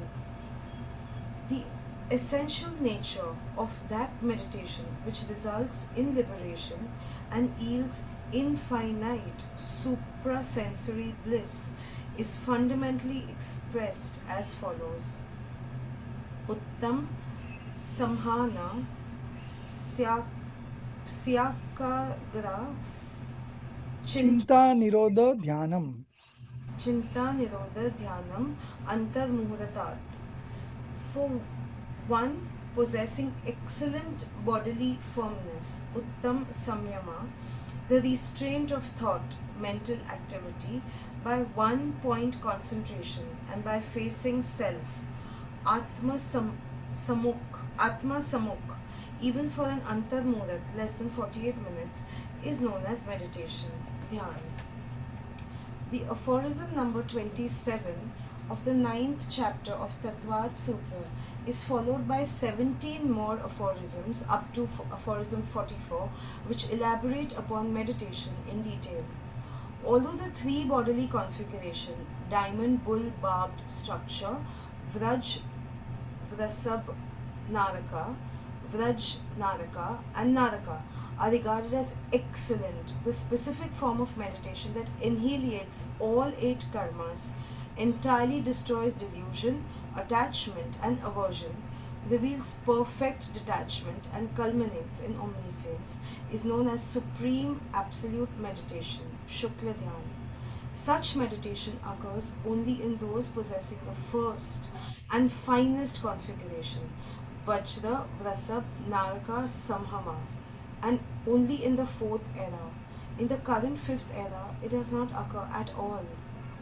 The 2 initial stages of that meditation occur on the subsidential ladder, Upsam Shreni, or the destructive ladder, Shapak Shreni, while the remaining 2 stages occur respectively at the end of the 13th spiritual stage, Gunasthan, and the 14th spiritual stage. Types and subtypes of meditation. Having clarified the essential nature of meditation, we now begin the discussion on its classification. Artha, Rudra, Dharma, Suklani, Pare, Moksha, Hetu. Meditation is of 4 types: sorrowful meditation, Artha Dhyan; violent meditation, Raudra Dhyan; righteous meditation, Dharma Dhyan; and supreme absolute meditation, Shukla Dhyan. Of these, the final two, righteous meditation and supreme absolute meditation, are causes of liberation. Among the 4, sorrowful meditation and violent meditation are causes of bondage in the cycle of birth and death, whereas the latter 2, righteous meditation, and supreme absolute meditation are causes of liberation. Hence, it is firmly established that in the fifth era, the only form of meditation that serves as a means to liberation is righteous meditation alone. Each of these four types of meditation is further divided into four subtypes. Thus, in total, there are 16 types of meditation. Number one. So you see 4 into 4, 16, as I already said. So uh, in the chart book that we have, the other book on Tattva Sutra in English, there you refer this verse number, aphorism number 27. Okay. In one chart, you will be able to understand each kind of meditation very easily. Okay. So we can refer to that chart for each of these subdivisions. So that will be easy. But right now we will be reading from here. But I would also recommend you to see that so that you are able to connect to this topic of meditation so easily from that. Okay. So four types of meditation that we already discussed: Artha Dhyan, sorrowful meditation; Rodra Dhyan, violent meditation; Dharma Dhyan, righteous meditation; and Sukla Dhyan, supreme absolute meditation. Now the first two are inauspicious. Those are cause of worldly existence, and the next two are the cause of the liberation. So our endeavor should be to engage in the next two. Now this last one, Shukla Dhyan, that only starts from the eighth stage, and Dharma Dhyan starts from the fourth stage. So right now we can do this Dharma Dhyan, okay. Sukla Dhyan will not happen right now because nobody can reach the eighth stage of spiritual development right now. Okay. So, but the thing is that understanding the Artha Dhyan and Rodra Dhyan, at least we can avoid. If you study this Artha Dhyan and Rodra Dhyan in detail, doctors have given many practical examples where we will see that we are indulging in such kind of sorrowful meditation and violent meditation, and still we don't know that we are binding such karmas. Okay. So that discussion is very interesting. So we will move on to each and then we will understand it. But ultimately you have to get to the Dharma Dhyan and Sukla Dhyan, and that is only the cause of liberation. Okay. So Sir, first, can you repeat the page number of Priyadarshini ma'am's book?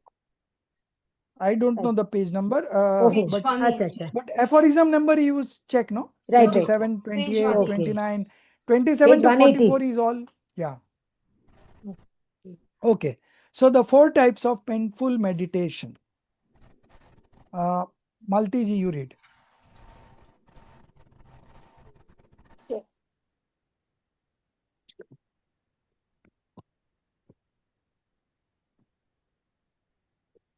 Malti ji, So this is very complicated. which one? The four types of Artha Dhyana are Artham, Amanogyan, Samprayog, Tad Viprayogya Smriti Samavara. विपरीतं मनोज्ञानस्य वेदनस्य च निदानं च तद अविरत देश विरत प्रमथ संयतानाम. When undesirable objects or circumstances are encountered, the intense mental agitation and effort to remove them is called painful meditation, arising from contact with the undesirable. Anist samyogajo artha dhyan. When desirable things are lost or separated, the intense earning and mental striving to regain them is called painful meditation, arising from separation from the desirable. Ishta Viyogna Artha Dhyan. When there is physical suffering or disease-related pain, Vedana, the mental turmoil and struggle to eliminate is called painful meditation arising from affliction. Vedana Gyan Artha Dhyan. When the mind becomes engrossed in longing for the attainment of future pleasures or possessions, it is called painful meditation arising from craving for future fulfillment. Nidanaja Artha Dhyana. The above mentioned types of painful meditation occur in accordance with one's spiritual level, specifically in those of non-restraint, avirati, partial restraint, deshvrati, and self-restraint with negligence, pramad sanyavata. That is from the first to the sixth stage of spiritual development. Gunasthan. However, it must be noted that in the sixth Gunasthan, the painful meditation arising from craving for future fulfillment, Nidana, Nidana, Nidanaja Artha Dhyan, does not occur. Only the other three forms of painful meditation are possible in that stage. So 1 to 6th Gunasthan. Okay. That means on the 6th Gunasthan, monk is also there. So monk is also having this painful meditation. Okay. So here it is mentioned as painful or sorrowful meditation. But painful is a standard word where we will use be everywhere. So in the division, subdivisions, they have used the word painful. Okay. So in the first previous page, we can correct instead of sorrowful meditation, you can write painful meditation. So everywhere it is painful only. Okay. So this painful meditation are of 4 types. When undesirable objects or circumstances are encountered, Anisht Sanyog. So this is something undesirable and it has come into the association. At that kind, at that point of time, the intense mental agitation, okay, and effort to remove them is called painful meditation. Like arising from contact with the undesirable. So there are some relatives in our family who are very critical. They are always envying you. They don't see good things happening to you. So when you encounter a contact with them, what you feel that the sooner I get rid of him, the better. So these are called painful meditation. Okay, undesirable painful meditation. Anishta Sanyoga Artha Dhyan. Okay. Then the next is East Viyoga. Someone a family member passing away. At that point of time, the crying and all things that you do, these are all part of separation from the desirable kind of East Viyogaj Artha Dhyan. This is again a painful meditation. You are binding karmas. Okay. And what is the cause? What you will achieve if you are engaging in painful meditation? What is the end result? You land up in a subhuman state, Tiryanj Gati. Okay. And for violent meditation, what is the result? You end up in hellish state. Okay. So we should never indulge in such painful meditation and violent meditation. Okay.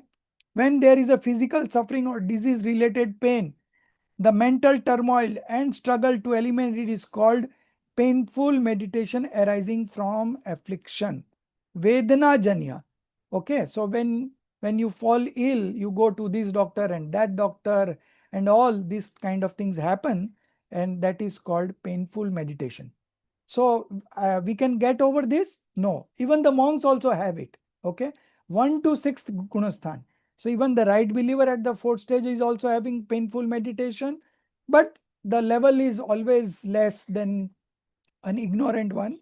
Then the 5th stage right believer also is having, war holder right believer that is at the 5th stage is also having this painful meditation, and the monk is also having this painful meditation. Only exception for the monk is they don't have the 4th category.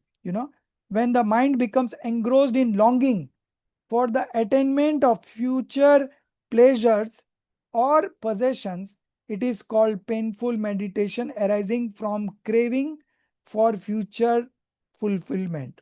So that is not present in the monk, but the first 3 categories are present in the monk also.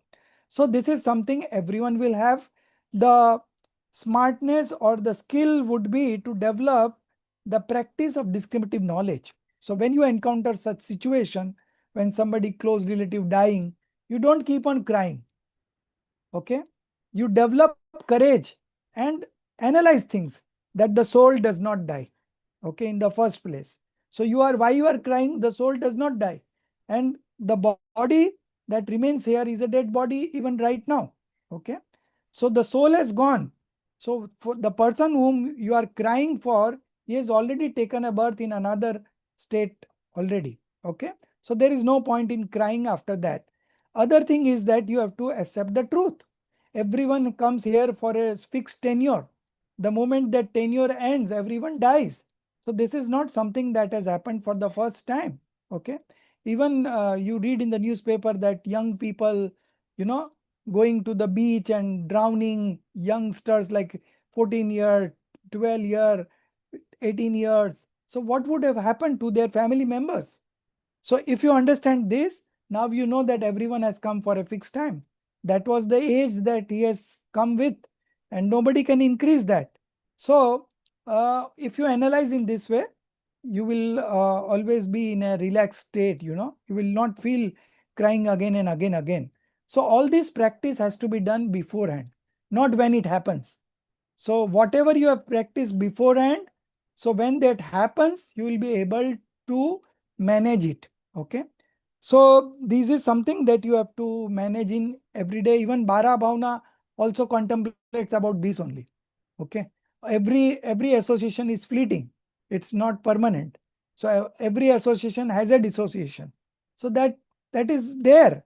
So if you are mentally prepared, when the situation comes, you will be able to practice it. But if you have not done the practice, then something comes up, you will suffer. You will suffer from painful meditation. Okay. The next is violent meditation. Okay. So, Madhuji, you read. So this violent meditation, Dr. Saib has given very good description, practical descriptions in this for both painful and violent. So first we will read the violent meditation and then I will explain. Madhuji.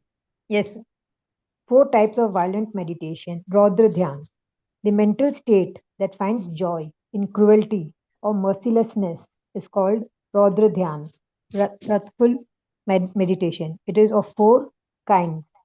Himsanandi, Hinsanandi Raudra Dhyan. Then we have Mrishnanandi Raudra Dhyan, Chau, Chaurayanandi Raudra Dhyan, Parigrahanandi Raudra Dhyan.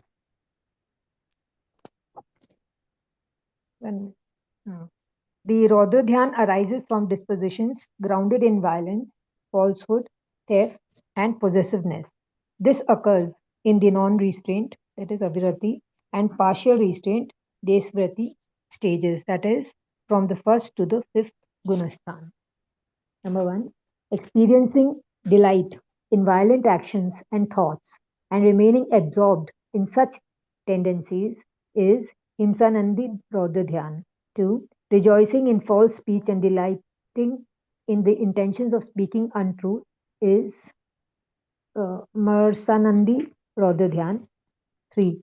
Enjoying acts of stealing and indulging in theft related intentions is Kauryanandi Raudra Dhyan. 4. Achurandi. 4. Accumulating possessions and taking pleasure in the desire to acquire and protect them is Parigraha Nandi Raudadhyan. The violent meditation arises according to one's level of spiritual development from the first to the fifth Gunasthan. Thus, it is established that both ignorant and learned householders, Shravaks, experience these two meditations, that is sorrowful and violent, almost continuously based on the respective dispositions. Among these two, sorrowful meditation is of the nature of pain, being characterized by sorrow, whereas violent meditation is of the nature of joy, being immersed in delight arising from violent deeds and passions such as attachment and aversion. Stop. So Yes. you see the Rodra Dhyan, pain, violent meditation. So when you are engaging in the 5 kinds of sins, you know, hinsa, jhoot, chori, kushil and parigra, okay, at that time, if you feel that I am being happy by involving in this, then it is called violent meditation. Experiencing delight in violent actions and thoughts and remaining absorbed in such tendency is Hinsa Nandi Rodra Dhyan. Then rejoice in false speech. I have told him false and he believed in it. And now you are rejoicing. So that is again a Rodra Dhyan, violent meditation. And violent meditation is a cause of hellish being. Okay. So in Artha Dhyan, it was Dukh Chintan. In Rodra Dhyan, it is Paap Me Anand. Okay. So one is a cause of subhuman state, Tiryanch Gati, and this violent meditation is a cause for the hellish being. Okay. Enjoying acts of stealing and endangering theft related intention is Chaurya Nandi Rodra Dhyan. Accumulating possessions and taking pleasure in the desire to acquire and protect them is Parigra Nandi Rodra Dhyan. So we have covered 4 sins. Why not the 5th sins of chastity? Kushil. Kushil has not been included here. Why? Because it is included in the Parigra Nandi. Okay. In Parigra Nandi, we consider all kinds of passions. So their sex passions are also there. So that is again a Kushil coming in under last one. Okay. Parigra Nandi Rodra Dhyan. Kushil is coming in that. So only 4 sins have been taken here. This violent meditation arises according to one's level of spiritual development from the 1st to the 5th. So monk doesn't have this violent meditation because monks doesn't engage in sinful activities. Okay, they have completely renounced it. But at a householder level, at the 4th stage, 5th stage, there are some sinful activities in the life, unavoidable sinful activities. And if you consider, if you become happy in those situations, then it is called violent meditation. Okay. Now the practical part. The favorable and unfavorable association that arise due to the fruition of karmas are themselves sins, known as possessiveness. Rejoicing in favorable circumstances is also Parigranandi Rodra Dhyan. Among these 2 types of meditation, the painful meditation of the ignorant is considered the cause of rebirth in subhuman realm, that is Tiryanj Gati, and violent meditation is deemed the देख रहा है cause of ये balcony हफ्ते में एक बार birth in धोना है hellish उधर realm. वाली balcony वो तो रोज करनी है Okay. In the same way, when we are surrounded by circumstances that we do not desire, that appear unfavorable to us, and we think of how to eliminate them or escape from them, even if we do not harm others directly, but merely think it would be better if they died, or if we are in pain due to an illness and continuously dwell on it, or when we think, I have done such a good deed, so I should receive wealth, sons, or heaven as a result. In all these situations, do we realize that we are committing a great sin whose outcome is rebirth in subhuman realm? Because all of these are indeed forms of painful meditation. Okay. So any association coming to us, whether it is good or bad, we should practice discriminative knowledge and be happy. At the end of the day, it is the eligibility of the moment. Accordingly, the manifestations happen. Okay. So nothing is in our hand. So instead of becoming sorrowful, you can very well practice discriminative knowledge and be happy in those situations. Okay. Otherwise, you will manifest painful meditation. And did you know that subhuman does not merely refer to cows, buffaloes, dogs, or cats, but includes all types of insects, creatures of earth, water, fire, air, and even plants. And beyond that, Nigod is also a part of the subhuman state. So painful meditation can lead you to Nigod also, where minimum lifespan is 10,000 years. Okay, one sensed being. To grieve over the separation from a person or object, or to be disturbed and conflicted in the presence of a person, object, or situation, to be distressed by bodily pain, and to long for favorable circumstances in the future.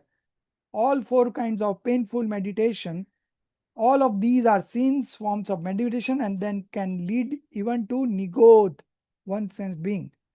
Likewise, when we feel joy upon someone's destruction or misfortune, when we take delight in speaking falsehoods, when we rejoice after evading income tax or sale tax, or when we delight in accumulating possessions, do we ever pause to realize that this disposition, this behavior is violent meditation, which is a cause for hellish realm?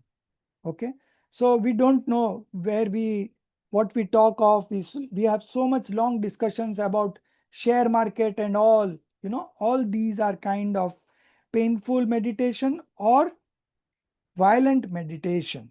Okay, so we need to have create this awareness that which are the situations in our life, day to day life, that we are indulging in painful meditation and violent meditation. So if you contemplate on this line, you will be able to reduce it substantially, and at least that awareness would be there that this is something binding me in auspicious karma, and I will end up in subhuman state and hellish state as a result of this. Even if we have not killed anyone, even if the one who died was a terrorist, still to feel joy upon hearing the news of his death is Hinsa Nandi Rodra Dhyan, violent meditation.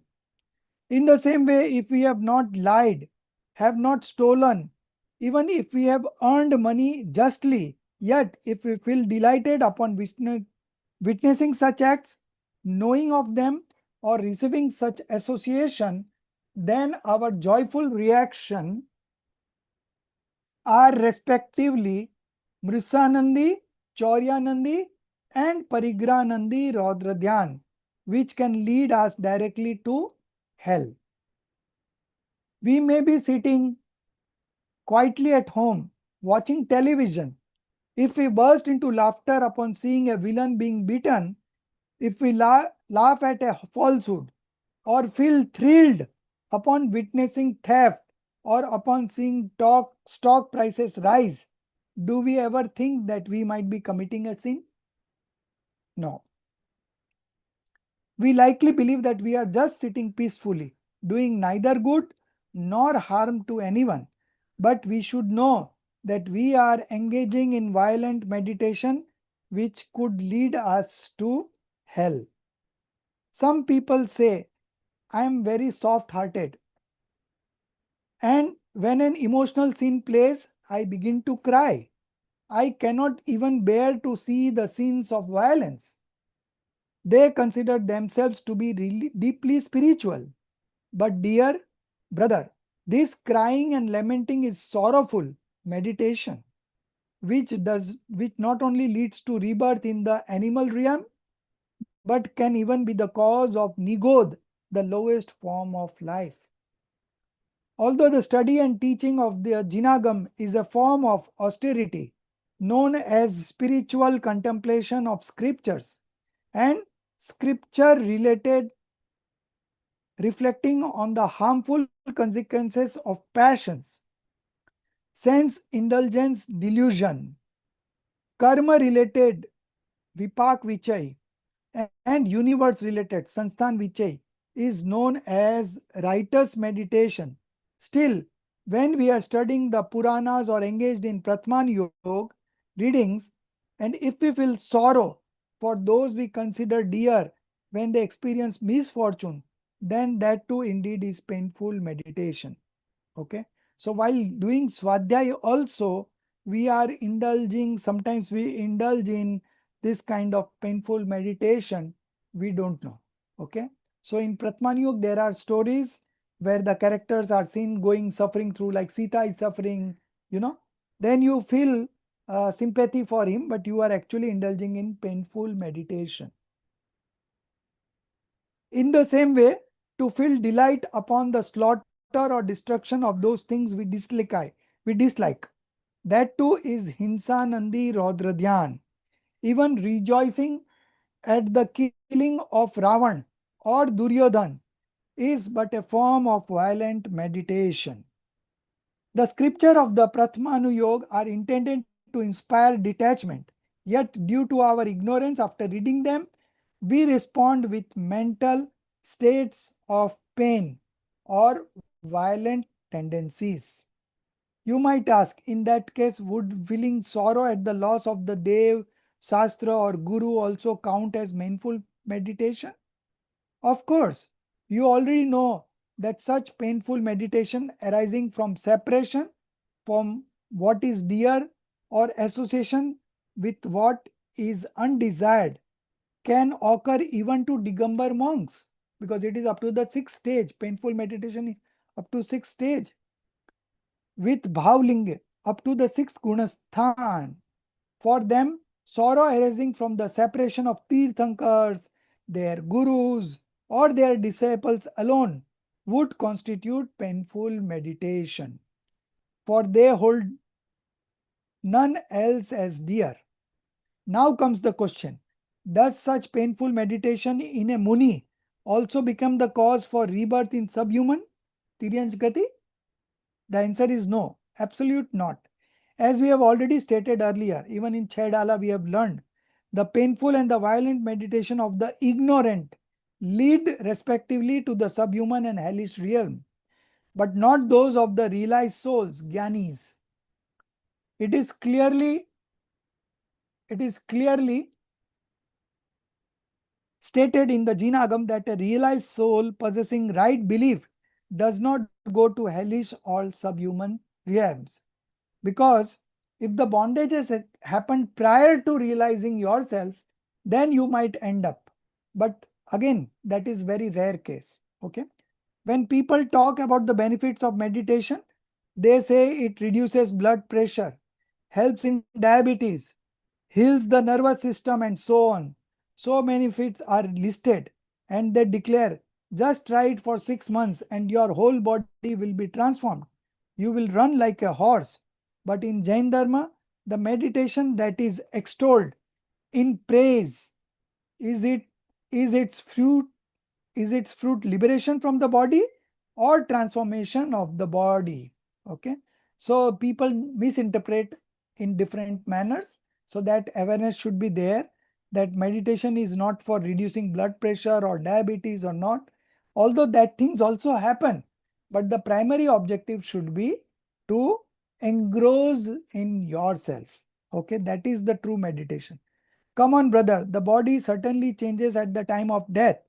The real transformation of the body takes place then. And by running like a horse, are we meant to turn from a human into a horse? Just think about it. So all these examples are different forms of painful meditation, violent meditation, and we should rightly know the nature of each painful meditation and violent meditation and avoid such kind of indulgence. Okay. So just mere understanding, developing the understanding will help you to avoid such kind of painful and violent meditation. Now next week we will discuss writer's meditation and the supreme form of meditation, Shukla Dhyan, Dharma Dhyan and Shukla Dhyan, which are the cause of liberation. Okay, so that we will discuss next week. Okay, so our time is also over. So we will close for the day, and after the stuti, we can take up questions for today. So I'll close the recording by then. Okay. निज निधि निज में बताई, यह अनंत उपकार है उसके लिए जिन वाणी माँ को वंदना सत बार है, उसके लिए जिन वाणी माँ को वंदना सत बार है।